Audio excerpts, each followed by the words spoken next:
Something strange is happening on the internet and most people haven't even noticed it yet. A lot of the content you see online now was never actually created by a person at all. Not the writing, the images, not even the voice you hear.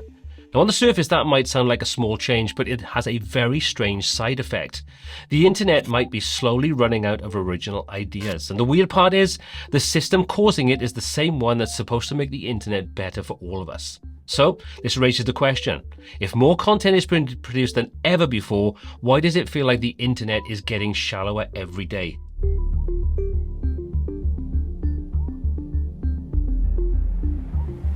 When was the last time you Googled something and actually clicked through to a website? I mean, an actual page written by a real person that told you something you didn't already know. And while we're at it, when was the last time you watched a YouTube video and you were completely sure that a human made every single part of it? The script, the voiceover, the images, the research behind it. If you find yourself struggling to answer either of those questions, well, that's kind of the point. There's an idea that's been floating around for a few years called the dead internet theory. When it first appeared, it sounded like your classic internet conspiracy theory. The claim was that most of what you see online isn't actually made by people anymore, that bots and automated systems have quietly taken over, and the whole thing was supposedly being orchestrated by governments or big corporations. What if the conclusion was roughly right, but the explanation was completely wrong? What if the internet isn't being hollowed out by some shadowy conspiracy, but by something much, much simpler? Because once you start looking for it, you realize the shift is already happening. So open Google right now and search for pretty much anything. Not a product or just a question or something like, why do planes leave trails in the sky, or how do you fix a leaky tap? At the top of the page, before any website, you'll see a box. It's Google's AI and it's already read a bunch of pages and summarized the answers for you. And for many people, that's where the search ends. You got your answer. So why would you scroll any further? On the surface, that sounds like progress, faster answers, less clicking, and more convenience for all of us.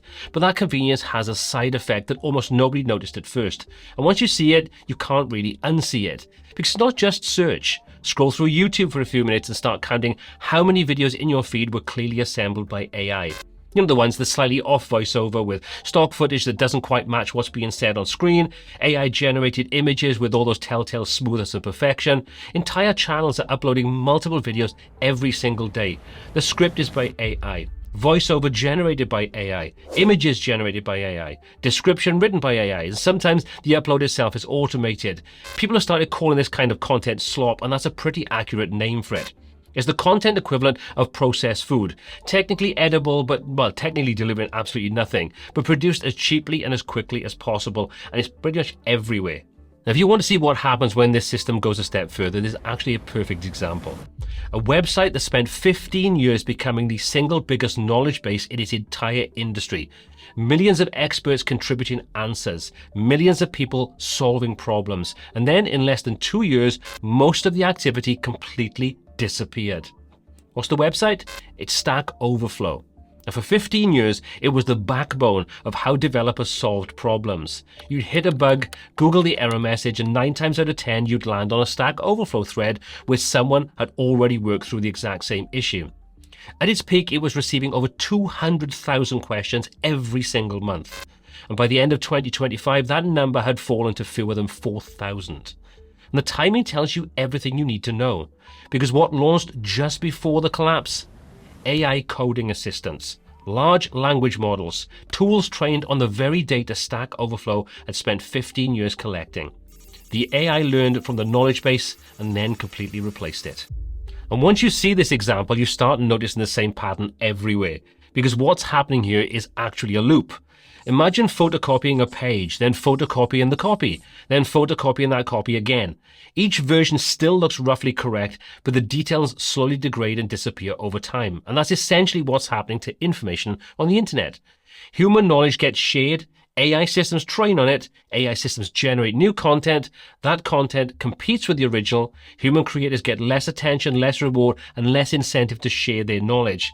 So fewer people create new knowledge, which means the next generation of AI trains on weaker material and the loop keeps on turning.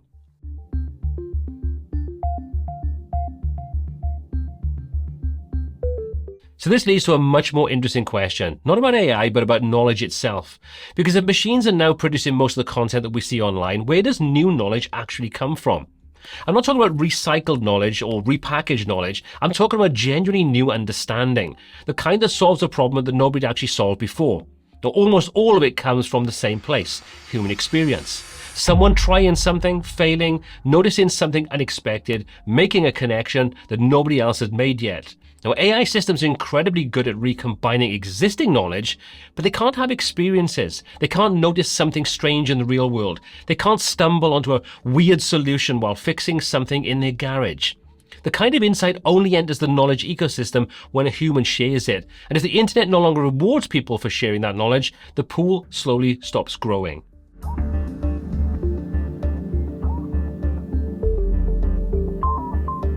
So here's the slightly uncomfortable part.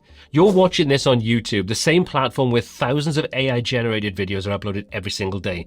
The same recommendation system that decides what billions of people watch next. Now, I made this video with a camera, an edit, a thumbnail, a title, all designed to get you to click, watch, and comment. So at this point, there's a reasonable question you might be asking. How do you know an AI didn't write this script for me? The fact that that's even a reasonable question now tells you something about where we are. Because every one of us is part of this same system. Every time we accept the quick AI summary, every time we watch whatever appears in our feed, and every time we choose convenience over curiosity, the loop turns just that little bit faster. So the strange thing about this kind of collapse is that it doesn't even look like a collapse. The lights stay on, the content keeps on flowing, and there's more of it than ever before. There's an endless stream of videos, articles, summaries, and answers. They're confident, polished, and immediate. But behind that, the pool of genuine human knowledge that everything draws from is getting shallower every single day. And the strange thing is, you'd probably never even notice, because the shallower answer delivered confidently looks almost identical to a deep one. So the next time you search for something and get a perfectly polished answer, or the next time YouTube recommends a video that feels just a little bit too smooth and perfect, maybe ask yourself one simple question. When was the last time a human actually checked? Now, if you found this topic interesting, why not drop a comment with your thoughts down below? While you're down there, why not hit that like and subscribe button to get notified when new content just like this is released. And as always, all applicable links are in the description down below. My name is Paul C. This is WPTuts, and until next time, take care.